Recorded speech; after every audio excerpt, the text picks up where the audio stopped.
Hi friends, ഇന്ന് നമ്മൾ നോക്കാൻ പോകുന്നത് 2022 പുറത്തിറങ്ങിയ ഗുഡ് ലക്ക് സഖി എന്ന മൂവിയാണ്. സിനിമയുടെ സ്റ്റാർട്ടിങ്ങിൽ തന്നെ നമ്മളുടെ ഹീറോയിൻ ആയിട്ടുള്ള സഖിയെ കാണിക്കുകയാണ്.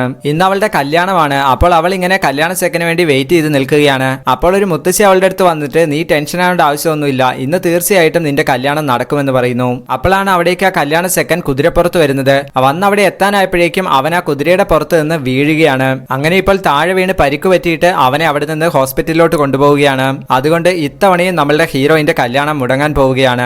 ഇങ്ങനെ കല്യാണം ഇപ്പോൾ മുടങ്ങുന്നത് ഇവളെ സംബന്ധിച്ച് പുതിയൊരു കാര്യമല്ല. ഇവളുടെ ഒരുപാട് കല്യാണങ്ങൾ ഇങ്ങനെ മുടങ്ങിപ്പോയിട്ടുണ്ട്. അതുകൊണ്ട് തന്നെ നാട്ടുകാരെല്ലാവരും ഇവളെ ബാഡ് ലക്ക് സഖി എന്നാണ് വിളിച്ചിരുന്നത്. എന്നാൽ ഹീറോയിൻ ഇതൊന്നും കാര്യമാക്കാറില്ല. അവിടെ വെച്ച് കട്ടായി നമുക്കൊരു സോങ് കാണിക്കുകയാണ്. ആ സോങ്ങില് ഇവളുമായിട്ട് സംസാരിക്കുന്നവർക്കൊക്കെ എന്തെങ്കിലും ഒരു അബദ്ധമൊക്കെ പറ്റുന്നതായിട്ട് നമുക്ക് കാണിക്കുന്നു. ഒരു മുത്തശ്ശി അവളുടെ അടുത്ത് സംസാരിച്ചു കഴിഞ്ഞപ്പോഴേക്കും അവരുടെ കയ്യിലുള്ള കലം നിലത്തേക്ക് വീഴുന്നു. അതുപോലെ ഒരു ലേഡി ഭർത്താവിന്റെ കൂടെ സൈക്കിളിന്റെ പുറകിലിരുന്ന് പോകുന്ന സമയത്ത് ഇവളുടെ അടുത്ത് സംസാരിക്കും. അങ്ങനെ കുറച്ചു ദൂരം പോകുമ്പോഴേക്കും അവർ സൈക്കിളിൽ നിന്നും താഴേക്ക് വീഴും. അതായത് നമ്മളുടെ ഹീറോയിൻ മൊത്തത്തിൽ ഒരു ബാഡ് ലക്ക് ആണെന്ന് കാണിക്കുന്ന രീതിയിലുള്ള സീനുകളാണ് ഇതൊക്കെ. അവിടെ വെച്ച് കട്ടായി ഇപ്പോൾ ഗുഡ് ലക്ക് സഖി എന്ന ടൈറ്റിൽ എഴുതി സിനിമ ആരംഭിക്കുകയാണ്. ഇപ്പോൾ ബാബു എന്ന് പറയുന്ന ഒരു വ്യക്തിയെ കാണിക്കുന്നു. അയാൾ ഇപ്പോൾ തന്റെ സ്വന്തം ഗ്രാമത്തിലോട്ട് തിരിച്ചു വന്നിരിക്കുകയാണ്. ഇതിനു മുമ്പ് അയാൾ ആർമി ഓഫീസർ ആയിരുന്നു. പക്ഷെ ഒരു പരിക്ക് പറ്റിയിട്ട് അയാൾ റിട്ടയർമെന്റ് വാങ്ങിയതാണ്. ഇദ്ദേഹം വന്ന കാര്യം അറിഞ്ഞിട്ട് ആ ഒരു നാട്ടിലെ അധികാരി ചെന്നിട്ട് അയാളെ വരവേൽക്കുന്നൊക്കെയുണ്ട്. അതിനുശേഷം ഈ അധികാരിയുടെ ഒരു അസിസ്റ്റന്റ് ഉണ്ട്. അയാളെ ഇപ്പോൾ ഈ ബാബുവിന്റെ കൂടെ ഇവിടെ നിർത്തുകയാണ്. അതിനുശേഷം ഈ ബാബു എന്ന് പറഞ്ഞ വ്യക്തി ഒരു ബാഗ് കൊണ്ടുപോയിട്ട് വളരെ സേഫ് ആയിട്ട് ലോക്ക് ചെയ്യുന്ന കാര്യം ഈ അസിസ്റ്റന്റ് ശ്രദ്ധിക്കുന്നു. എന്നിട്ട് അസിസ്റ്റന്റ് ഇപ്പോൾ അത് വിളിച്ച് ആ ഗ്രാമത്തലവന്റെ അടുത്ത് പറയുകയാണ്. അപ്പോൾ അയാൾ അസിസ്റ്റന്റിന്റെ അടുത്ത് നീ ബാബുവിന്റെ എല്ലാ മൂവ്മെന്റ്സും നോക്കണമെന്ന് പറയുന്നു. അതുപോലെ തന്നെ ബാബു അവിടെ എന്തോ ഒരു കൺസ്ട്രക്ഷൻ വർക്ക് പോലെയൊക്കെ ചെയ്യുന്നുണ്ട്. ആ ഒരു സ്ഥലം മുഴുവനായിട്ട് ഇങ്ങനെ ക്ലോസ് ചെയ്ത് വെച്ചിരിക്കുകയാണ്.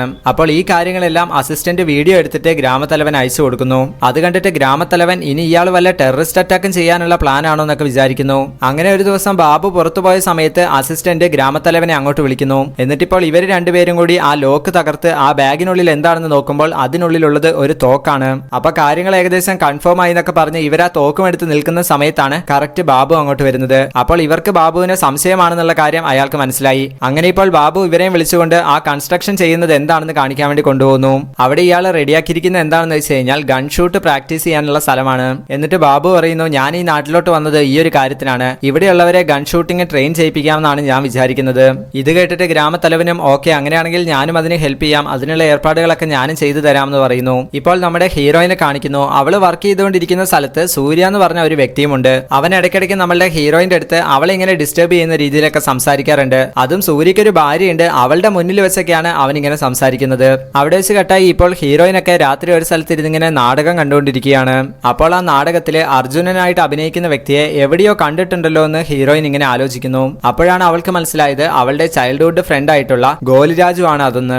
അവനെ കുറെ കാലം കൂടി കണ്ട ആ ഒരു എക്സൈറ്റ്മെന്റില് ഇവള് പെട്ടെന്ന് തന്നെ എഴുന്നേറ്റിട്ട് ഗോലിരാജു എന്ന് ഒച്ചത്തിൽ വിളിക്കുന്നു. അവനാണെങ്കിൽ അർജുനൻ അമ്പ് ചെയ്യുന്ന സീൻ അഭിനയിക്കാൻ വേണ്ടി ഇങ്ങനെ നിൽക്കുകയായിരുന്നു. പക്ഷെ ഇപ്പൊ ഇവളിങ്ങനെ വിളിച്ചപ്പോഴേക്കും അവന്റെ ശ്രദ്ധ തെറ്റിയിട്ട് അമ്പ് വിടുന്നത് വേറൊരു സ്ഥലത്തേക്ക് ആയി പോവുകയാണ്. അങ്ങനെ ഇപ്പോൾ ഇവളുടെ ആ ഒരു ഒറ്റ വിളിയിൽ ആ നാടകം തന്നെ കൊളമാകുന്നു. അതിനുശേഷം ഇപ്പോൾ നാടകം പൊളിഞ്ഞതിന്റെ ദേഷ്യത്തിൽ അവരിങ്ങനെ നിൽക്കുമ്പോഴാണ് അവിടേക്ക് നമ്മളുടെ ഹീറോയിൻ വന്നിട്ട് അവനെ നോക്കിയിട്ട് ഗോലിരാജു എന്ന് വിളിക്കുന്നത്. അത് കണ്ടപ്പോഴേക്കും അവന് ദേഷ്യം വന്നിട്ട് എന്നെ ആ പേര് വിളിക്കരുതെന്നൊക്കെ പറയുന്നു. അങ്ങനെ ഇപ്പോൾ ഇവൻ ഭയങ്കര ദേഷ്യത്തിൽ ഇങ്ങനെ സംസാരിച്ച സമയത്ത് ഹീറോയിൻ അവിടെ നിന്ന് പോവുകയാണ്. അവള് പോയതിനു ശേഷമാണ് അങ്ങനെ ദേഷ്യപ്പെടണ്ടായിരുന്നു എന്ന് അവന് തോന്നുന്നത്. അങ്ങനെ അവനിപ്പോൾ പഴയ കാലമൊക്കെ ഇങ്ങനെ ആലോചിച്ച് നോക്കുകയാണ്. അതായത് ചെറിയ കുട്ടിയായിരുന്ന സമയത്ത് ഇവനും ഫ്രണ്ട്സും കൂടി ഇങ്ങനെ ഗോലിയൊക്കെ കളിച്ചുകൊണ്ടിരിക്കുന്ന സമയത്താണ് അവിടെ നമ്മളുടെ ഹീറോയിനെ കാണുന്നത്. അവൻ എന്നിട്ട് ഹീറോയിനെയും വിളിച്ചിട്ട് കളിയിൽ കൂട്ടുകയാണ്. അവൾ എന്നിട്ട് ഇപ്പോൾ വന്നിട്ട് എല്ലാ ഗോലിയും അടിച്ച് അങ്ങനെ അവള് കണ്ടിന്യൂസ് ആയി കളി ജയിക്കുന്നു. എന്നിട്ടിപ്പോൾ നമ്മളുടെ ഹീറോയിനും ഇവനും കൂടിയിട്ട് ജയിച്ച് കിട്ടിയ ഗോലിയെല്ലാം ഒരു കടയിൽ കൊണ്ടുപോയി കൊടുത്തിട്ട് ചെറിയ പൈസയൊക്കെ കിട്ടും. ആ പൈസ കൊണ്ട് വന്നിട്ട് മിഠായിയൊക്കെ മേടിച്ച് ഒരുമിച്ച് കഴിക്കുമായിരുന്നു. അങ്ങനെ നല്ല കട്ട ഫ്രണ്ട്സ് ആയി നടന്നുകൊണ്ടിരുന്ന സമയത്താണ് ഇവൻ അവിടെ നിന്ന് വീട് മാറി പോകുന്നത്. അങ്ങനെ പോകുന്ന സമയത്ത് എന്റെ ലക്കി ഗോലിയാണെന്ന് പറഞ്ഞിട്ട് അവൻ 3 ഗോലി അവളുടെ അടുത്ത് കൊടുത്തിട്ടുണ്ടായിരുന്നു. അപ്പോൾ ഈ കാര്യങ്ങളൊക്കെ ആലോചിച്ച് നോക്കിയിട്ട് അവളുടെ അടുത്ത് വെറുതെ ദേഷ്യപ്പെടണ്ടായിരുന്നു എന്ന് വിചാരിച്ച് അവൻ ഇപ്പോൾ അവളുടെ അടുത്ത് മാപ്പ് ചോദിക്കാൻ വേണ്ടി വരുന്നു. അങ്ങനെ ഇപ്പോൾ നമ്മളുടെ ഹീറോയിന്റെ അടുത്ത് വന്ന് അവൻ മാപ്പ് ചോദിക്കുന്ന സമയത്ത് അവൾ അതൊന്നും കുഴപ്പമില്ല എന്ന് പറഞ്ഞിട്ട് ഇവര് ചോക്ലേറ്റ് ഒക്കെ മേടിച്ച് കഴിച്ച് അങ്ങനെ ഒരുമിച്ച് നടക്കുകയാണ്. അങ്ങനെ ഇവര് സംസാരിച്ച് നടക്കുന്ന സമയത്ത് അവൻ കൊടുത്തിട്ടുള്ള ആ ഒരു ഗോലി ഇപ്പോഴും അവളുടെ അടുത്ത് ഉണ്ടെന്നൊക്കെ അവൾ പറയുന്നു. അപ്പോൾ അവിടെ ചെറിയ പിള്ളേരിങ്ങനെ ഗോലി കളിക്കുന്നത് കണ്ടിട്ട് ഇവർ രണ്ടുപേരും പോയിട്ട് ആ പിള്ളേരോടൊപ്പം ഗോലി കളിക്കുകയാണ്. അടുത്ത സീനിൽ കാണിക്കുന്നത് ഗ്രാമത്തലവൻ ഈ ഷൂട്ടിംഗ് പ്രാക്ടീസ് ചെയ്യാൻ വേണ്ടിയിട്ട് കുറച്ച് പേരെ കൂട്ടിക്കൊണ്ട് നേരെ ബാബുവിന്റെ അടുത്തേക്ക് വരുന്നു. അപ്പോൾ ഇവരാണെങ്കിൽ കുറച്ച് പ്രായമുള്ള വ്യക്തികളൊക്കെ ആയതുകൊണ്ട് അവർക്ക് കറക്റ്റ് ആയിട്ട് ഷൂട്ട് ചെയ്യാൻ കഴിയുന്നില്ല. അപ്പോഴാണ് ബാബു ആ ഗ്രാമത്തലവന്റെ അടുത്ത് പറയുന്നത് നമുക്ക് ഇവര് വേണ്ട, കുറച്ചും കൂടി യൂത്ത് ആയിട്ടുള്ള ആളുകളെ കൊണ്ടുവരാൻ. അങ്ങനെ ഇപ്പോൾ കുറച്ച് പേര് വന്നിട്ട് ഷൂട്ടൊക്കെ ചെയ്ത് നോക്കുന്ന സമയത്ത് അതിൽ ആ സൂര്യ എന്ന് പറഞ്ഞ വ്യക്തിയായിരുന്നു ആയിരുന്നു കുറച്ച് നന്നായിട്ട് ഷൂട്ട് ചെയ്തത്. അവിടെ വെച്ച് കട്ടായി അടുത്ത സീനിലെ ഹീറോയിൻ ഇങ്ങനെ വർക്ക് ചെയ്തുകൊണ്ടിരിക്കുന്ന സമയത്ത് അവിടേക്ക് സൂര്യ വന്നിട്ട് ഞാനാണ് ഷൂട്ടിംഗ് ഏറ്റവും നന്നായിട്ട് ചെയ്യുന്നതെന്നൊക്കെ പറഞ്ഞിട്ട് അവൻ വലിയ ആള് കളിക്കുകയാണ്. ഇത് കേട്ടുകൊണ്ട് അവിടേക്ക് നമ്മുടെ രാജു വന്നിട്ടുണ്ടായിരുന്നു. എന്നിട്ട് അവൻ സൂര്യയുടെ അടുത്ത് പറയുന്നു നിന്നേക്കാളും നന്നായിട്ട് ഇവള് ഷൂട്ട് ചെയ്യുന്നു. അത് കേട്ടപ്പോഴേക്കും സൂര്യ പറയുന്നു എന്നാ പിന്നെ അതൊന്ന് കാണണമല്ലോ, എന്നാ പിന്നെ ഞങ്ങൾ രണ്ടുപേരും തമ്മിലൊരു മത്സരം വെക്കാം. അത് കേട്ടിട്ട് രാജുവും ഓക്കെ മത്സരം വെക്കാന്ന് പറയുന്നു. എന്നാൽ ഹീറോയിൻ ആണെങ്കിൽ ഇതൊക്കെ കേട്ടിട്ട് നമ്മളെ രാജുവിന്റെ അടുത്ത് ഭയങ്കരമായിട്ട് ദേഷ്യപ്പെടുന്നുണ്ട്. അതായത് എനിക്ക് അതിന് ഷൂട്ടിംഗ് ഒന്നും അറിയില്ല, പിന്നെ എനിക്ക് അതിനോടൊന്നും താല്പര്യമില്ല, പിന്നെ നീ എന്തിനാണ് മത്സരം വെക്കാന്നൊക്കെ പറഞ്ഞത്. അപ്പോൾ രാജു പറയുന്നു നിന്നെ കൊണ്ട് അത് സാധിക്കുമെന്നുള്ള കാര്യത്തിൽ എനിക്ക് വിശ്വാസമുണ്ട്, വേണമെങ്കിൽ ആ ഷൂട്ടിങ്ങിന്റെ സ്ഥലത്തേക്ക് നിന്നെ ഞാൻ കൊണ്ടുപോകാന്നൊക്കെ പറഞ്ഞിട്ട് രാജു അടുത്ത ദിവസം അവളെയും കൂട്ടിയിട്ട് ബാബുവിന്റെ അടുത്തേക്ക് ചെല്ലുന്നു. എന്നിട്ട് ബാബുവിന്റെ അടുത്ത് പെണ്ണുങ്ങൾക്കും ഇതിൽ പങ്കെടുക്കാൻ പറ്റുമോ എന്ന് ചോദിക്കുന്നു. അപ്പോൾ അയാളും ഓ അതിനിപ്പോ എന്താണ് എല്ലാവർക്കും പങ്കെടുക്കാമെന്ന് പറയുന്നു. അങ്ങനെ ഇപ്പോൾ ഹീറോയിൻ ആ ട്രെയിനിങ്ങിന് വേണ്ടി ചെല്ലുകയാണ്. അപ്പോൾ ബാബു അവളുടെ അടുത്ത് മുമ്പ് എപ്പോഴെങ്കിലും നീ ഷൂട്ട് ചെയ്തിട്ടുണ്ടോ എന്ന് ചോദിക്കുമ്പോൾ അവൾ ഇല്ല എന്ന് പറയുന്നു. അപ്പോൾ അവളുടെ അടുത്ത് ഗണ്ണ് കൊടുത്തിട്ട് എങ്ങനെയാണ് ഷൂട്ട് ചെയ്യേണ്ടതെന്നൊക്കെ പറഞ്ഞു കൊടുത്തതിന് ശേഷം അവള് ഷൂട്ട് ചെയ്യുമ്പോൾ ഏകദേശം കറക്റ്റ് സ്ഥലത്ത് തന്നെയാണ് കൊള്ളുന്നത്. അങ്ങനെ ഇപ്പോൾ കണ്ടിന്യൂസ് ആയിട്ട് കുറെ തവണ അവള് ഷൂട്ട് ചെയ്യുന്നു. നല്ല രീതിയിൽ സ്കോർ ചെയ്യുന്നത് പോലെയാണ് അവള് ഷൂട്ട് ചെയ്തിട്ടുള്ളത്. അങ്ങനെ ഇപ്പോൾ സൂര്യനെ വിളിച്ചിട്ട് അവിടെ വെച്ച് മത്സരം നടത്തുകയാണ്. എന്നിട്ട് മത്സരം നടക്കുന്ന സമയത്ത് രണ്ടുപേരും നല്ല രീതിയിൽ പെർഫോം ചെയ്യുന്നു. അങ്ങനെ അവസാനം ഇവർ ചെക്ക് ചെയ്യുന്ന സമയത്ത് സൂര്യയാണ് പോയിന്റിൽ ഏറ്റവും കൂടുതൽ എന്ന് പറയുന്നു. ഇത് കേട്ടിട്ട് സൂര്യ ഭയങ്കര ഹാപ്പി ആകുന്നുണ്ട്. നമ്മളുടെ ഹീറോയിൻ ആണെങ്കിൽ വെറും 2 പോയിന്റിനാണ് പോയത്, അവളും നല്ല രീതിയിൽ പെർഫോം ചെയ്തു. അതുകൊണ്ട് ഇവർക്ക് രണ്ടുപേർക്കും ഇനി ഞാൻ നല്ല രീതിയിൽ ട്രെയിനിങ് കൊടുക്കാൻ പോവുകയാണെന്ന് ഇപ്പോൾ ബാബു പറയുന്നു. അത് കേട്ടിട്ട് ഇവർക്ക് സന്തോഷമാകുന്നു. എന്നിട്ട് ഇപ്പോൾ ഹീറോയിന് ട്രെയിനിങ് കൊടുക്കാൻ നേരത്ത് അതിന് പറ്റിയ ഡ്രസ്സൊക്കെ അവർക്ക് കൊടുക്കുമ്പോൾ അവള് പറയുന്നു എനിക്കിതൊന്നും ഇട്ട് ശീലമില്ല, അതുകൊണ്ട് ഞാനിപ്പോ പഴയ പോലെ തന്നെ ഡ്രസ്സ് ചെയ്തോളാം. അപ്പോൾ ബാബുവും ഓക്കെ പറയുന്നു. പിന്നെ ഹീറോയിനെ ബാബു ഇങ്ങനെ വിളിച്ചിട്ട് ഇവിടേക്ക് ഇരിക്കാൻ പറയുന്ന സമയത്ത് അവള് കസേരയിൽ ഇരിക്കാതെ താഴെയാണ് ഇരിക്കുന്നത്. അപ്പോൾ നീ എന്താ താഴെ ഇരിക്കുന്ന, ഇങ്ങോട്ട് മേലോട്ട് കയറി ഇരിക്കാൻ പറയുന്ന സമയത്ത് അവള് പറയുന്നു ഇല്ല എനിക്കിതൊക്കെ ശീലമാവാൻ കുറച്ച് ടൈം എടുക്കും. അതിനുശേഷം ബാബു അവൾക്ക് പ്രാക്ടീസിന് വേണ്ടിയിട്ട് ഷൂ ഒക്കെ മേടിച്ചു കൊടുക്കുന്നുണ്ട്. അതൊക്കെ അവളിപ്പോൾ വളരെ സന്തോഷത്തോടു കൂടി തന്റെ ഫ്രണ്ട്സിനെയൊക്കെ കൊണ്ടുപോയി കാണിക്കുന്നു. അവിടെ വെച്ച് കട്ടായി അടുത്ത സീനില് അവരുടെ നാട്ടിലെ ഒരു ബസ്സിൽ നിന്നും ഒരു കള്ളൻ വന്നിട്ട് എല്ലാവരെയും പേടിപ്പിച്ച് അവരുടെ അടുത്ത് നിന്നും അവരുടെ ആഭരണങ്ങളൊക്കെ എടുക്കുകയാണ്. ഈ കള്ളൻ ആരാണെന്ന് വെച്ച് കഴിഞ്ഞാൽ മറ്റാരുമല്ല സൂര്യയാണ്. അടുത്ത സീനിൽ ഹീറോയിൻ ഇങ്ങനെ ഷൂട്ടിംഗ് പ്രാക്ടീസ് ചെയ്തുകൊണ്ടിരിക്കുന്ന സമയത്ത് അവിടേക്ക് സൂര്യ വന്നിട്ട് അവളുടെ കഴുത്തിലായിട്ട് ഒരു മാല ഇട്ട് കൊടുക്കുന്നു. പെട്ടെന്ന് അവൾക്ക് ദേഷ്യം വന്നിട്ട് നീ കുറെ ആയല്ലോ തുടങ്ങിയിട്ടെന്നൊക്കെ പറഞ്ഞ് അവനെ പിടിച്ച് അടിക്കുകയാണ്. ആ സമയത്താണ് കറക്റ്റ് ബാബു അങ്ങോട്ട് വന്നിട്ട് എന്താണ് പ്രശ്നം എന്ന് ചോദിക്കുന്നത്. അപ്പോൾ ഇവര് പ്രശ്നമൊന്നും ഇല്ലാന്നൊക്കെ പറഞ്ഞ് അത് ഒഴിവാക്കുകയാണ്. അവിടെ വെച്ച് കട്ടായി അടുത്ത സീനിൽ ഹീറോയിൻ നമ്മളുടെ രാജുവിന്റെ അടുത്ത് വന്നിട്ട് എന്നെ ഏതോ ഒരു ടൂർണമെന്റിന് അയക്കാൻ പോവുകയാണ്, എനിക്കാണെങ്കിൽ ഭയങ്കര സന്തോഷമായിട്ട് വയ്യ, നീ കാരണമാണ് ഇതൊക്കെ സംഭവിച്ചത് എന്നൊക്കെ പറഞ്ഞ് അവന്റെ അടുത്ത് ഭയങ്കര സന്തോഷത്തിൽ ഇങ്ങനെ സംസാരിച്ചുകൊണ്ടിരിക്കുമ്പോഴാണ് അവളുടെ ഫ്രണ്ട് അവളോട് പെട്ടെന്ന് അവിടേക്ക് വാ, അവിടെ ഒരു മീറ്റിംഗ് നടക്കുന്നുണ്ടെന്ന് പറയുന്നു. അവളും അങ്ങോട്ട് വന്നു നോക്കുമ്പോൾ കാര്യം എന്താണെന്ന് വെച്ചിട്ടുണ്ടെങ്കിൽ സൂര്യ ഇപ്പോൾ അവിടെയുള്ള ആളുകളുടെ അടുത്ത് പറയുന്നു ഇവളെ ആ ടൂർണമെന്റിന് അയക്കാൻ പറ്റില്ല, കാരണം ഇവൾ ഈ നാട്ടുകാരിയൊന്നുമല്ല, ഇവള് മറ്റൊരു നാട്ടിൽ നിന്നും ഇങ്ങോട്ട് വന്നതാണ്, അതുകൊണ്ട് തന്നെ ഈ നാടിനെ റെപ്രസെന്റേറ്റ് ചെയ്ത് പോകേണ്ടത് ഞാൻ മാത്രമാണ്. എന്നാൽ ആ നാട്ടിലുള്ളവരെല്ലാവരും അതൊന്നും സമ്മതിക്കുന്നില്ല, അവൾ ഇത്രയും കാലം നമ്മുടെ കൂടെയാണ് ഉണ്ടായിരുന്നത്, അതുകൊണ്ട് തന്നെ അവൾ ഈ നാട്ടിലെ ഒരുത്തി തന്നെയാണ്, അതുകൊണ്ട് തീർച്ചയായിട്ടും അവളെ തന്നെയാണ് അയക്കാൻ പോകുന്നതെന്ന് എല്ലാവരും കൂടി തീരുമാനിക്കുന്നു. എന്നിട്ടിപ്പോൾ അതിനുശേഷം കോച്ച് വന്ന് സൂര്യയുടെ അടുത്ത് പറയുന്നു നീ മത്സരിച്ച് ജയിക്കാൻ നോക്ക്, അല്ലാതെ ഇങ്ങനെ കുറുക്കു വഴിയിൽ ജയിക്കാൻ വേണ്ടി നോക്കല്ലേ. അതിനുശേഷം ബാബു ഇങ്ങനെ രാത്രി അവിടെ ഇരിക്കുന്ന സമയത്താണ് സൂര്യ നേരത്തെ ആ ബസ്സിൽ കൊള്ളയടിക്കാൻ വേണ്ടി ഇവിടെ നിന്ന് തോക്കെടുത്തോണ്ട് പോയിട്ടുണ്ടായിരുന്നു, ആ തോക്ക് തിരിച്ചവിടെ കൊണ്ടുവന്ന് വെക്കുന്നത്. അപ്പൊ തന്നെ ബാബു അവനെ കൈയോടെ പൊക്കുകയാണ്. എന്നിട്ട് അവന്റെ അടുത്ത് പറയുന്നു നീയാണ് ആ ബസ്സിൽ മോഷണം നടത്തിയെന്നൊക്കെ എനിക്കറിയാം, ഇനി മേലാൽ നിന്നെ ഇങ്ങോട്ട് കണ്ടേക്കരുത്. പിറ്റേ ദിവസം രാവിലെ ഹീറോയിൻ അങ്ങോട്ട് വരുമ്പോൾ അവളുടെ അടുത്ത് ബാബു പറയുന്നുണ്ട് ഇനി മുതൽ സൂര്യ ഇങ്ങോട്ട് വരില്ല, അവനാണ് ആ ഒരു ബസ്സിൽ മോഷണം നടത്തിയത്, അതൊക്കെ കൊണ്ട് അവനെ ഞാൻ പറഞ്ഞു വിട്ടു. അതൊക്കെ പറഞ്ഞതിന് ശേഷം വീണ്ടും അവരെ ട്രെയിനിങ് ആരംഭിക്കുന്നു. അപ്പോഴാണ് ബാബു അയാളുടെ കാലുവേദനയ്ക്ക് വേണ്ടിയിട്ടുള്ള ഒരു മരുന്ന് എടുക്കുന്നത്. അത് കണ്ടപ്പോൾ ഹീറോയിൻ പറയുന്നു ഇങ്ങനെ മരുന്ന് കൊണ്ട് മാത്രം അത് മാറില്ല, നല്ല പോലെ മസാജ് ചെയ്യണം, ഇങ്ങോട്ട് ഞാൻ മസാജ് ചെയ്ത് തരാമെന്ന് പറയുന്ന സമയത്ത് അയാൾ വേണ്ടതൊക്കെ പറയുന്നുണ്ട്.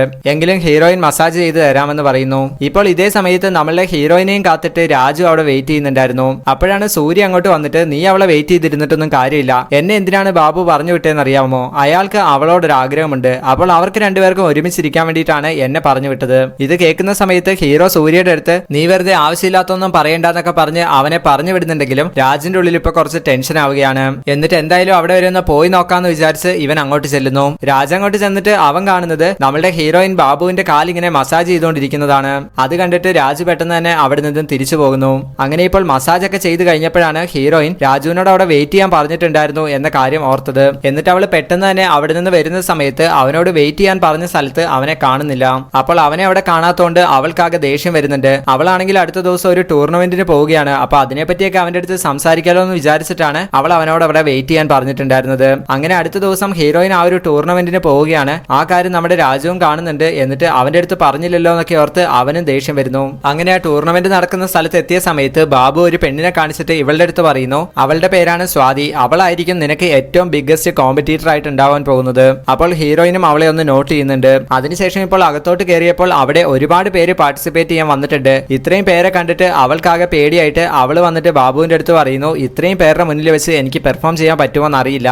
അപ്പോൾ ബാബു അവൾക്ക് കോൺഫിഡൻസ് ഒക്കെ കൊടുക്കുന്നുണ്ട്. അതായത് മറ്റാരും കൂടെ ഇല്ലെന്ന് വിചാരിക്കുക, നീ ഒറ്റയ്ക്കേ ഉള്ളൂ എന്ന് വിചാരിച്ചിട്ട് നീ ഷൂട്ട് ചെയ്യ്, നിന്നെ കൊണ്ട് തീർച്ചയായിട്ടും വിജയിക്കാൻ സാധിക്കും. അങ്ങനെ ഹീറോയിനും ഓക്കെ അതേപോലെ ചെയ്യാന്നൊക്കെ പറഞ്ഞിട്ട് അവൾ കോൺഫിഡന്റോട് കൂടി പോകുന്നു. അങ്ങനെ ഹീറോയിൻ ഷൂട്ട് ചെയ്യാൻ പോകുന്ന സമയത്ത് അവളുടെ കയ്യിൽ ആ 3 ഗോലി ഉണ്ടായിരുന്നു. അപ്പോൾ ബാബു ഇത് കണ്ടിട്ട് ഇതൊക്കെ എന്തിനാണ് കൈ പിടിച്ചേക്കുന്നതെന്ന് ചോദിക്കുമ്പോൾ അവൾ പറയുന്നു ഇതാണ് എന്റെ ലക്കിയസ്റ്റ് ആയിട്ടുള്ള ഗോലി, ഇത് കൈ പിടിച്ചു കഴിഞ്ഞാൽ എനിക്ക് തീർച്ചയായിട്ടും ജയിക്കാൻ സാധിക്കും. അപ്പോൾ അത് കേട്ടപ്പോൾ ബാബു അതിന്റെ ഒന്നും ആവശ്യമില്ല, നീ നല്ലപോലെ കോൺഫിഡന്റ് ആയിട്ട് ഷൂട്ട് ചെയ്താൽ മതി, അല്ലാതെ വേറൊന്നുമില്ല. അങ്ങനെ ഇപ്പോൾ അതിനൊക്കെ ശേഷം മത്സരം തുടങ്ങുകയാണ്. അവളും അവളെ കൊണ്ട് പറ്റുന്ന രീതിയിൽ അത്രയും നന്നായിട്ട് ഷൂട്ട് ചെയ്യുന്നു. അതിനുശേഷം ഇപ്പോൾ റിസൾട്ടിന് വേണ്ടി വെയിറ്റ് ചെയ്തുകൊണ്ട് നിൽക്കുന്ന സമയത്ത് ബാബു പോയിട്ട് റിസൾട്ട് ഒക്കെ അന്വേഷിച്ചിട്ട് ഭയങ്കര ശോകത്തോടു കൂടി അവളുടെ അടുത്തേക്ക് വരുന്നു. അപ്പൊ തന്നെ എല്ലാം കൈവിട്ട് പോയി എന്നുള്ളത് അവൾക്ക് മനസ്സിലായി. എന്നാൽ ബാബു ഇപ്പോൾ നേരെ അവളുടെ അടുത്തേക്ക് വന്നിട്ട് ബാബു ഒരൊറ്റ ചിരിച്ചിരിക്കുകയാണ്. എന്നിട്ട് അവളുടെ അടുത്ത് നിന്നെ നെക്സ്റ്റ് റൗണ്ടിലേക്ക് സെലക്ട് ചെയ്തു എന്ന് സന്തോഷത്തോടു കൂടി പറയുന്നു. അത് കേട്ടിട്ട് അവൾക്കും സന്തോഷമായിട്ട് അങ്ങനെ അവർ രണ്ടുപേരും ഇപ്പോൾ ഡാൻസ് ഒക്കെ കളിക്കുകയാണ്. അപ്പോൾ അവിടേക്ക് സ്വാതി എന്ന് പറഞ്ഞ ആ പെണ്ണ് വന്നിട്ട് നീ ഷൂട്ട് ചെയ്തത് കണ്ടു, നന്നായിട്ടുണ്ട്, എന്തായാലും നെക്സ്റ്റ് റൗണ്ട് നമ്മൾ രണ്ടുപേരാണ് മത്സരിക്കാൻ പോകുന്നതെന്നൊക്കെ പറയുന്നു. അങ്ങനെ ഇപ്പോൾ അതിനുശേഷം കോച്ച് അവളെ കൂട്ടിക്കൊണ്ടുപോയി കുറെ ഷോപ്പിംഗ് ഒക്കെ ചെയ്യുന്നു. അപ്പോൾ അവൾക്ക് ഇഷ്ടമുള്ള കാര്യങ്ങളെല്ലാം മേടിക്കുകയാണ്. അതിനുശേഷം ഒരു ഹോട്ടൽ റൂമിലോട്ട് പോകുന്ന സമയത്ത് അവൾക്ക് അവിടുത്തെ ബെഡൊക്കെ കണ്ട് ഭയങ്കര ഇഷ്ടപ്പെടുന്നു. ശേഷം ഡ്രസ്സൊക്കെ മാറി അവൾ നൈറ്റ് കോച്ചിന്റെ കൂടെ ഒരു ഡിന്നറിന് പോവുകയാണ്. അങ്ങനെ സംസാരിക്കുന്ന സമയത്ത് അവൾ അയാളുടെ അടുത്ത് ഒരുപാട് കാര്യങ്ങൾ ചോദിക്കുന്നുണ്ട്. കൂടെ എന്തുകൊണ്ടാണ് ഇതുവരെ കല്യാണം കഴിക്കാത്തതെന്ന് ചോദിക്കുന്നു. ശരിക്കും നമ്മളുടെ ഹീറോയിന് ഇയാളോട് ഒരു ഇഷ്ടം തോന്നി തുടങ്ങിയിട്ടുണ്ട്. അപ്പോൾ അവൾ സംസാരിച്ചിപ്പോ ആ ഒരു ടോപ്പിക്കിലേക്കാണ് പോകുന്നതെന്ന് മനസ്സിലാക്കിയിട്ട് അയാൾ പെട്ടെന്ന് ടോപ്പിക്ക് ചേഞ്ച് ചെയ്യുന്നു. അടുത്ത സീനിൽ ഇപ്പോൾ രാജുവിനെ കാണിക്കുന്നു. അവനവിടെ നാടകത്തിന്റെ റിഹേഴ്സൽ ചെയ്തുകൊണ്ടിരിക്കുന്ന സമയത്ത് അവന്റെ ഫ്രണ്ട്സ് ഇങ്ങനെ പ്രാക്ടീസ് ചെയ്യുന്ന സമയത്ത് അവന് പെട്ടെന്ന് അത് കണ്ടിട്ട് നമ്മളുടെ ഹീറോയിനും കോച്ചുമായിട്ട് തോന്നുന്നു. അത് കണ്ടിട്ട് ഇവന് പെട്ടെന്ന് ടെൻഷനായിട്ട് അവരോട് സ്റ്റോപ്പ് ചെയ്യാൻ പറയുന്നു. ഇപ്പോൾ ഹീറോയിൻ നാട്ടിലെത്തി നമ്മുടെ രാജുവിനെ കാണാൻ വേണ്ടി വന്നിട്ട് അവന്റെ അടുത്ത് പറയുന്നു ഞാൻ ആ ടൂർണമെന്റിൽ ജയിച്ചു, നിന്നോട് ഞാനൊന്ന് അവിടെ വെയിറ്റ് ചെയ്യാൻ പറഞ്ഞതല്ലേ, പിന്നെ നീ എന്താണ് നിൽക്കാതിരുന്നത്, എന്നിട്ട് ഇന്ന് തന്നെ അവിടെ മീറ്റിംഗിന് വിളിച്ചിട്ടുണ്ട്, അതുകൊണ്ട് നീയും പെട്ടെന്ന് റെഡി ആയിട്ട് വാന്ന് പറഞ്ഞിട്ട് അവള് രാജുവിനെ കൂട്ടിക്കൊണ്ടു പോകുന്നു. അങ്ങനെ ഇപ്പോൾ ആ മീറ്റിംഗിൽ വെച്ചിട്ട് എല്ലാവരും നമ്മളുടെ ഹീറോയിനെ അനുമോദിക്കുന്നു. ആ സമയത്ത് സൂര്യ അങ്ങോട്ട് വരുന്നുണ്ട്. അവനാണെങ്കിൽ ഇതൊന്നും കണ്ട് തീരെ ഇഷ്ടപ്പെടുന്നില്ല. ഇപ്പോൾ നമ്മുടെ ഹീറോയിന് അടുത്ത ലെവലിൽ മത്സരിക്കണമെങ്കിൽ അവളുടെ ഹെൽത്ത് ഒക്കെ ചെക്ക് ചെയ്യണം. അതിനു വേണ്ടിയിട്ട് ഡോക്ടർ വരുന്ന സമയത്ത് ഡോക്ടർ ബാബുവുമായിട്ട് കുറച്ച് ക്ലോസ് ആയിട്ട് ഇടപെടുന്നത് കണ്ടിട്ട് അവൾക്ക് വല്ലാതെ ദേഷ്യം വരുന്നു. എന്നിട്ട് ഇപ്പോൾ ആ ഡോക്ടർ വന്നിട്ട് ഹീറോയിനെ ചെക്ക് ചെയ്യുന്ന സമയത്ത് അവളാണെങ്കിൽ ഡോക്ടറുടെ അടുത്ത് വളരെ റൂഡായിട്ടാണ് ബിഹേവ് ചെയ്യുന്നത്. എന്നിട്ട് ഹീറോയിൻ വെറുതെ ഒരു കാരണം ഉണ്ടാക്കി ആ ഡോക്ടറുടെ അടുത്ത് ദേഷ്യപ്പെട്ടിട്ട് അവിടെ നിന്ന് പോവുകയാണ്. എന്നിട്ട് ഇപ്പോൾ ബാബു വിചാരിക്കുന്നു ഇവളെന്താണ് ഇങ്ങനെ പെരുമാറിയതെന്ന്. എന്നിട്ട് അയാൾ ചെന്നിട്ട് അവളുടെ അടുത്ത് പറയുന്നു നീ വന്നിട്ട് ആ ഡോക്ടർ പറയുന്നത് പോലെ ചെക്കപ്പും കാര്യങ്ങളൊക്കെ ചെയ്യേ, എങ്കിൽ മാത്രമേ നമുക്ക് മത്സരിക്കാൻ കഴിയൂ. പിന്നെ നിനക്ക് എന്താണ് പറ്റിയത്, നീ എന്തിനാണ് ഇങ്ങനെയൊക്കെ പെരുമാറുന്നതെന്ന് ചോദിക്കുന്ന സമയത്താണ് അവള് പറയുന്നത് എനിക്ക് താങ്കളെ ഇഷ്ടമാണെന്ന്. അപ്പോൾ അയാൾ പറയുന്നു എനിക്ക് 50 വയസ്സായി, നിനക്കാണെങ്കിൽ 25 വയസ്സായിട്ടേ ഉള്ളൂ, അതുകൊണ്ട് ഇതൊന്നും സെറ്റ് ആവില്ല. അത് കേട്ടിട്ട് ഹീറോയിൻ പിന്നെ ഒന്നും പറയുന്നില്ല. അങ്ങനെ ഇപ്പോൾ ഇവര് പ്രാക്ടീസ് തുടങ്ങുകയാണ്. ഹീറോയിൻ ആണെങ്കിൽ ആ ഒരു ചാമ്പ്യൻഷിപ്പിന് വേണ്ടിയിട്ട് തീരെ റെസ്റ്റ് ഇല്ലാതെ ഭയങ്കരമായിട്ട് പ്രാക്ടീസ് ചെയ്യുന്നു. അങ്ങനെ ഇരിക്കെ ഒരു ദിവസം രാജു അവളെ കാണാൻ വേണ്ടി വരുന്ന സമയത്ത് അവള് പറയുന്നു ഇപ്പോഴെങ്കിലും നീ ഒന്ന് എന്നെ കാണാൻ വന്നല്ലോ എന്ന്. അപ്പോൾ അവൻ നീ എന്തായാലും ഇവിടെ ഈ ട്രെയിനിങ്ങിന്റെ തിരക്കിലല്ലേ, അതുകൊണ്ടാണ് ഞാൻ പിന്നെ വന്ന് ഡിസ്റ്റർബ് ചെയ്യേണ്ടെന്ന് വിചാരിച്ചത്. രാജു ഇങ്ങനെ പറഞ്ഞപ്പോൾ അവൾക്ക് എന്തോ പെട്ടെന്ന് ദേഷ്യം വന്നിട്ട് അവൾ അവന്റെ അടുത്ത് ചൂടാവുന്നു. അവനും അപ്പൊ തന്നെ തിരിച്ചു ചൂടാവുന്നു. അങ്ങനെ അവർ രണ്ടുപേരും ദേഷ്യപ്പെട്ടിട്ട് അവിടെ നിന്ന് പോവുകയാണ്. ശേഷം നാടകത്തിന് വേണ്ടി രാജു റെഡിയായിക്കൊണ്ടിരിക്കുമ്പോൾ അവന്റെ ഫ്രണ്ട് അങ്ങോട്ട് വന്നിട്ട് ഒരു പ്രൊഡ്യൂസർ ഇന്ന് നമ്മുടെ നാടകം കാണാൻ വേണ്ടി വരുന്നുണ്ട്, അയാളെ നീ ഇംപ്രസ് ചെയ്ത് കഴിഞ്ഞാൽ ചിലപ്പോൾ നിനക്ക് സിനിമയിലൊക്കെ ചാൻസ് കിട്ടും. അങ്ങനെ ഇപ്പോൾ രാജു നാടകത്തിന് കയറിയിട്ട് നല്ല രീതിയിൽ പെർഫോം ചെയ്യുന്നുണ്ട്. ആ സമയത്താണ് കറക്റ്റ് അവിടേക്ക് ഹീറോയിനും ബാബുവും വരുന്നത്. അവരെ കണ്ടുടനെ തന്നെ രാജുവിന്റെ കോൺസെൻട്രേഷൻ പോയിട്ട് അങ്ങനെ അവന് നല്ല രീതിയിൽ പെർഫോം ചെയ്യാൻ കഴിയുന്നില്ല. അപ്പോൾ ഇവരുടെ അഭിനയം അങ്ങനെ മൊത്തത്തിൽ താളം തെറ്റുന്ന സമയത്ത് ആ പ്രൊഡ്യൂസറും അവിടെ നിന്ന് പോവുകയാണ്. അങ്ങനെ ഇപ്പോൾ നാടകമൊക്കെ കഴിഞ്ഞ് രാജു അവിടെ ഇരിക്കുന്ന സമയത്താണ് ഹീറോയിൻ അവനെ കാണാൻ വേണ്ടി വരുന്നത്. ആ ഒരു സമയത്ത് അവന് വല്ലാതെ ദേഷ്യം വന്നിട്ട് അവളുടെ അടുത്ത് നീ ശരിക്കും ബാഡ് ലക്ക് ആണെന്നൊക്കെ പറയുന്നു. ഇത് കേട്ട് ഹീറോയിനും ദേഷ്യം വന്നിട്ട് അവിടെ നിന്ന് പോവുകയാണ്. രാജു വന്നിട്ട് ഇപ്പോൾ ബാറിൽ പോയി മദ്യപിക്കാൻ തുടങ്ങുന്ന സമയത്ത് അവിടേക്ക് സൂര്യയും വന്നിട്ട് അവന്റെ അടുത്ത് സംസാരിക്കുന്നു. പിറ്റേ ദിവസം രാവിലെ രാജു ഇങ്ങനെ എഴുന്നേറ്റ് നോക്കുന്ന സമയത്താണ് അവള് ആ ടൂർണമെന്റിന് പോകാൻ വേണ്ടിയിട്ട് റെഡി ആയിട്ട് പോകുന്നത് കാണുന്നത്. എന്നാൽ ഹീറോയിൻ ആണെങ്കിൽ ഇന്നലെ രാജുമായിട്ട് വഴക്കുണ്ടാക്കിയത് കൊണ്ട് ആകെ വിഷമത്തിലാണ്. രാജുവിനും അവളുടെ അടുത്ത് ദേഷ്യപ്പെട്ടതിൽ കുറ്റബോധം തോന്നുന്നുണ്ട്. ആ സമയത്താണ് പ്രൊഡ്യൂസർ അങ്ങോട്ട് വന്നിട്ട് ഇന്നലെ നിന്റെ നാടകം കണ്ടായിരുന്നു, എനിക്ക് നിന്റെ അഭിനയം നന്നായി ഇഷ്ടപ്പെട്ടു എന്നൊക്കെ പറയുന്നത്. എന്നിട്ട് ആ പ്രൊഡ്യൂസർ പറയുന്നുണ്ട് എന്നെ ഇങ്ങോട്ട് അയച്ചത് ബാബു ആണ്, ബാബു ട്രെയിൻ ചെയ്യിപ്പിക്കുന്ന സഖി എന്ന് പറഞ്ഞ പെണ്ണ് ഇടയ്ക്കിടയ്ക്ക് നിന്റെ അഭിനയത്തെ പറ്റിയൊക്കെ പറയാറുണ്ട്, അങ്ങനെയാണ് ബാബു എന്നെ വിളിച്ച് കാര്യം പറഞ്ഞത്. ഇത് കേട്ടപ്പോൾ ഹീറോയിൻ കാരണമാണല്ലോ ഇപ്പോൾ ഈ പ്രൊഡ്യൂസർ വന്നതെന്നൊക്കെ വിചാരിച്ചിട്ട് അവന് ഭയങ്കര വിഷമമാകുന്നു. എന്നിട്ട് അവളുടെ അടുത്ത് പോയിട്ട് സോറി പറയാമെന്ന് വിചാരിച്ചിട്ട് ഹീറോ ആ ഒരു നാടകത്തിന് വേണ്ടി നിന്ന അതേ കോസ്റ്റ്യൂമിൽ തന്നെ പോവുകയാണ്. അവൻ നേരെ പോയിട്ട് സൂര്യനെ കൂട്ടി അവന്റെ ബൈക്കിലാണ് പോകുന്നത്. അങ്ങനെ പോയിക്കൊണ്ടിരിക്കുമ്പോൾ ബൈക്ക് പഞ്ചർ ആയതുകൊണ്ട് ഇപ്പോൾ രാജു ഒരു കാറിന് ലിഫ്റ്റ് ചോദിച്ച് അതിൽ പോകുന്നു. ഇപ്പോൾ ഹീറോയിൻ ആണെങ്കിൽ അവിടെ നല്ല രീതിയിലൊന്നും പെർഫോം ചെയ്യാൻ കഴിയുന്നില്ല. എന്നാൽ സ്വാതി നല്ല രീതിയിൽ സ്കോർ ചെയ്യുന്നുണ്ട്. അപ്പോൾ ബാബു അവളെ വിളിച്ചുകൊണ്ട് പോയിട്ട് അവളുടെ അടുത്ത് പറയുന്നു, നിന്റെ മൈൻഡ് ഫ്രഷ് ആണെങ്കിൽ മാത്രമേ നിനക്ക് നല്ലപോലെ പെർഫോം ചെയ്യാൻ കഴിയൂ. നിനക്ക് എന്നോട് എന്തെങ്കിലും തരത്തിലുള്ള ഇഷ്ടം തോന്നിയിട്ടുണ്ടെങ്കിൽ അത് വെറും റെസ്പെക്ട് മാത്രമായിരിക്കണം, അല്ലാതെ വേറൊന്നും നമ്മൾ തമ്മിൽ സെറ്റ് ആവില്ല. ഇപ്പോൾ നമ്മുടെ ഹീറോയിൻ ആണെങ്കിൽ അവൾ സ്നേഹിക്കുന്നത് രാജുവിനെയാണോ അതോ ഇദ്ദേഹത്തെയാണോ എന്നുള്ള കാര്യത്തിൽ അവൾ ആകെ കൺഫ്യൂസ്ഡ് ആണ്. എന്നിട്ട് കോച്ച് എന്തായാലും നീ പോയി പെർഫോം ചെയ്യുന്ന പറയുമ്പോൾ അവൾ ചെന്നിട്ട് വളരെ മോശമായ രീതിയിലാണ് പെർഫോം ചെയ്യുന്നത്. ആ ഒരു സമയത്താണ് കറക്റ്റ് അങ്ങോട്ട് രാജു വരുന്നത്.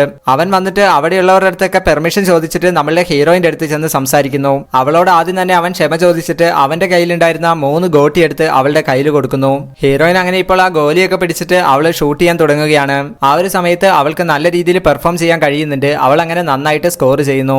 ഇപ്പോൾ എല്ലാവരെയും തോപ്പിച്ച് അവള് മുന്നിൽ വന്നു. ഇപ്പോൾ ഉള്ളത് സ്വാതി മാത്രമാണ്. ഇപ്പോൾ സ്വാതിയെ തോപ്പിക്കണമെന്നുണ്ടെങ്കിൽ അവൾ കറക്റ്റ് സെന്ററിലായിട്ട് തന്നെ ഷൂട്ട് ചെയ്യണം. അങ്ങനെ അവളിപ്പോൾ മുമ്പ് കോച്ച് അവളുടെ അടുത്ത് പറഞ്ഞ കാര്യങ്ങളൊക്കെ ഓർത്തിട്ട് ആ 3 ഗോട്ടിയും താഴെ ഇട്ടതിന് ശേഷം അവൾ കറക്റ്റ് ഷൂട്ട് ചെയ്തിട്ട് സെന്ററിൽ തന്നെ എത്തിക്കുന്നു. ഇത് കണ്ടിട്ട് ഇപ്പോൾ കോച്ചും രാജുവും ഭയങ്കരമായിട്ട് സന്തോഷിക്കുന്നു. അവളിപ്പോൾ നേരെ കോച്ചിന്റെ അടുത്തേക്ക് വന്നിട്ട് കോച്ചിന്റെ അടുത്ത് നന്ദിയൊക്കെ പറയുന്നു. അതേ സമയത്ത് സ്വാതിയും അങ്ങോട്ട് വന്നിട്ട് അവൾക്ക് ഷെയ്ക്ക് ഹാൻഡ് ഒക്കെ കൊടുക്കുന്നുണ്ട്. അതിനുശേഷം ഹീറോയിൻ അവിടെ വെച്ചിട്ട് നമ്മുടെ രാജുവിന്റെ അടുത്ത് എന്നെ കല്യാണം കഴിക്കാമോ എന്ന് ചോദിക്കുന്നു. അപ്പോൾ അവനും തിരിച്ച് അവളെ പ്രപ്പോസ് ചെയ്ത് അങ്ങനെ അവർ ഒരുമിക്കുകയാണ്. അതിനുശേഷം ഹീറോയിൻ മെഡലൊക്കെ മേടിക്കുന്നു. എല്ലാവരുടെയും ഫോട്ടോസ് ഒക്കെ എടുക്കുന്നു.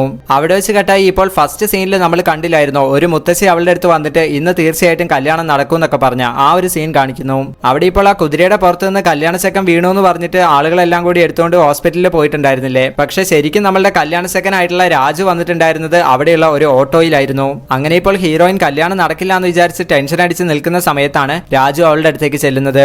അവനെ കണ്ടുടനെ അവൾക്ക് ഭയങ്കര സന്തോഷമാകുന്നു. അങ്ങനെ അവിടെ വെച്ച് ഈ ഒരു സിനിമ അവസാനിക്കുകയാണ്. ഓക്കെ ഫ്രണ്ട്സ്, അപ്പോൾ ഈ ഒരു സിനിമ നിങ്ങൾക്ക് എല്ലാവർക്കും ഇഷ്ടപ്പെട്ടിട്ടുണ്ടെന്ന് വിശ്വസിക്കുന്നു. ഇഷ്ടപ്പെട്ടിട്ടുണ്ടെങ്കിൽ ലൈക്ക് ചെയ്യാനും നിങ്ങളുടെ അഭിപ്രായങ്ങൾ കമന്റ് ചെയ്യാനും ഈ ഒരു വീഡിയോ മാക്സിമം ഫ്രണ്ട്സിലോട്ട് ഷെയർ ചെയ്ത് കൊടുക്കാനും മറക്കരുത്. ഇത്തരത്തിലുള്ള മൂവീസ് വീണ്ടും ലഭിക്കാനായിട്ട് നമ്മുടെ ചാനൽ ഇപ്പോൾ തന്നെ സബ്സ്ക്രൈബ് ചെയ്ത് തൊട്ടടുത്തുള്ള ബെൽ ഐക്കൺ കൂടി എനേബിൾ ചെയ്യുക. So thank you for watching.